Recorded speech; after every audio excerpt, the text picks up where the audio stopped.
Bonjour à tous et bienvenue dans cette nouvelle vidéo. Aujourd'hui, on se retrouve pour découvrir ensemble le Volvo EX30. Et le Volvo EX30, c'est quoi? Eh bien, c'est le nouveau SUV compact de Volvo, un modèle qui s'inscrit dans le segment B où il viendra titiller le Mini Countryman, la DS3 e-Tense ou encore le tout nouveau Lexus LBX. D'ailleurs, comme pour Lexus, eh bien, c'est la toute première fois que Volvo investit le segment B SUV Premium, mais à la différence du japonais, celui-ci sera bien entendu 100% électrique et c'est l'un des modèles dont Volvo compte faire l'un de ses best-sellers en Europe au cours des prochaines années. Le design s'inspire bien évidemment de celui du dernier Volvo EX90 et ça se remarque directement au niveau de la face avant avec cette partie lisse qui n'est plus vraiment une calandre mais plutôt une pièce de carrosserie avec le logo Volvo qui est désormais un logo en flat design. Et puis au niveau des feux avec la signature caractéristique en feu à LED qui dessine le marteau de Thor tel que l'appelle Volvo. À l'arrière, on retrouve également quelque chose de très similaire à l'EX90 avec des feux en deux parties qui remontent le long de la lunette et puis un haillon intégralement plat également qui porte l'appellation Volvo en toutes lettres. Mais cet EX30 est évidemment beaucoup plus compact, il ne mesure que 4,23 m de long, ce qui lui procure une allure beaucoup plus rablée, plus musclée, que moi personnellement j'aime beaucoup. Et puis regardez, la hauteur est assez contenue, 1,55 m, et puisqu'on a une garde au sol qui est également plutôt réduite, eh bien ça lui procure une allure à mi-chemin entre le SUV et la berline compacte classique, un peu à la manière d'une Renault Mégane E-Tech. Mais alors que beaucoup de voitures électriques font le choix de poignées rétractables qui favorisent l'aérodynamisme, eh bien cette EX30 conserve des poignées de porte tout à fait normales. Et ça, c'est bien sûr dicté par les économies, puisque c'est un véhicule qui sera beaucoup moins cher que le X90 par exemple. Et donc il a fallu faire quelques choix économiques, quelques choix de raison. Dans 4,23 m, Volvo n'a pas pu faire de miracle. L'habitabilité arrière est un petit peu mesurée, un petit peu comptée. On pourra voyager à deux adultes, mais vous voyez là, le siège est réglé comme lorsque je conduis et je touche pratiquement déjà le dossier du siège avant. Donc vraiment, pour des adultes de plus d'1,80 m, ce sera un petit peu limite ici à l'arrière. Par contre, pour des enfants ou pour de courts trajets, ça ne posera bien sûr aucun problème. Le coffre est également un peu limité puisqu'il n'offre que 319 litres de contenance. Heureusement, il dispose d'un plancher repositionnable qui permettra un petit peu de modularité et qui permettra de scinder l'espace. L'habitacle marque une nouvelle étape dans la digitalisation puisque désormais, il n'y a plus aucun bouton physique, il n'y a même plus d'écran face au conducteur. Tout passe désormais par cette tablette de 12,3 pouces au centre de l'habitacle, un peu à la manière de Tesla avec ses modèles 3 et modèle Y. Simplement, il est ici positionné de manière verticale comme sur les dernières Volvo. Cet écran pilote le système multimédia Google Automotive et ça c'est plutôt un avantage par rapport aux concurrentes puisque ce système est non seulement très réactif mais également très ergonomique et puis surtout il donne accès nativement à tous les services Google, notamment Google Maps pour la navigation mais également Waze et puis l'assistant Google, etc.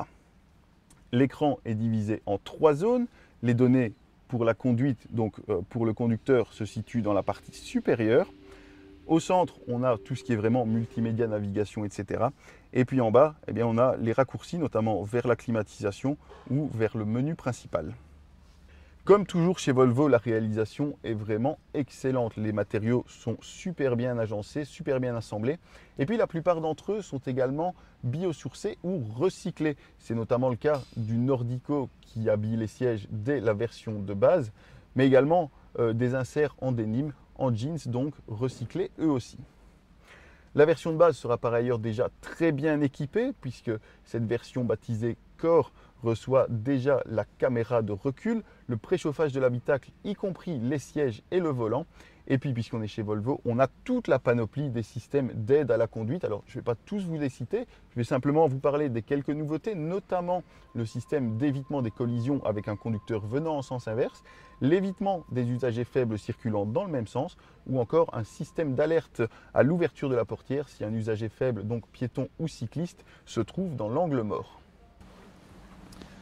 Le X30 sera proposé en deux motorisations et trois versions.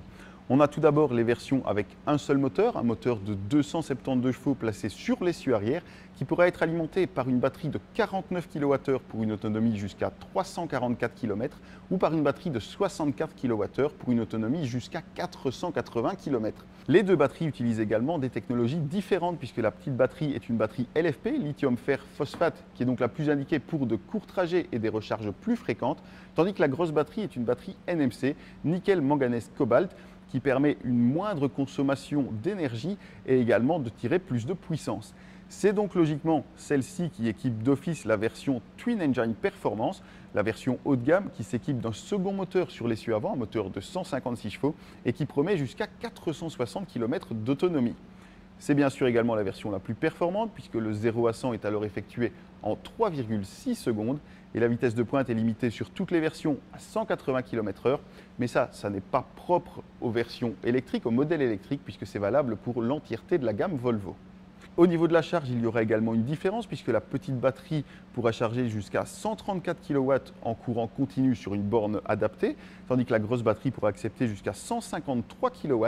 Et en courant alternatif, eh bien, ce sera 11 kW de série pour tout le monde et jusqu'à 22 kW sur la finition haut de gamme. En termes de prix, cette EX30 sera positionnée de manière assez agressive. Et ça, c'est permis grâce à sa production en Chine, puisque bien qu'il fasse de l'Europe son marché principal, eh bien, il est produit au bout du monde, dans une usine que Volvo nous promet neutre en carbone. Et Volvo ajoute d'ailleurs que c'est la Volvo avec l'empreinte carbone la plus faible actuellement sur le marché.